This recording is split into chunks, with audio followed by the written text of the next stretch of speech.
আল্লাহ মালাকুল মাউত কে বলবেন, মালাকুল মাউত কি অবস্থা? বলবে সব শেষ। মাইয়াব্বা, কে বাকি?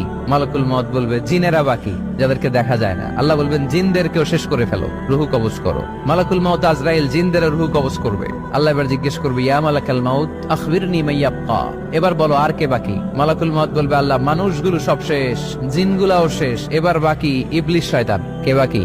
ইবলিসরেও শেষ করো, ইবলিসও শেষ।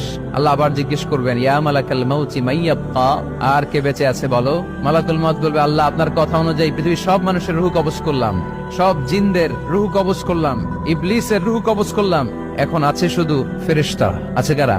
যাও ফেরেশতাদের রুহু কবজ করো। ফেরেশতাদের রুহু কবজ হয়ে যাবে। এবার আল্লাহ জিজ্ঞেস করবেন, ইয়া মালাকাল মাউত আখবিরনি মাইয়াব্বা।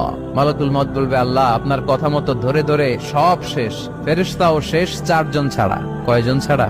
জোরে বলেন, কয়জন ছাড়া? ইসরাফিল, জিব্রাইল, মিকাইল,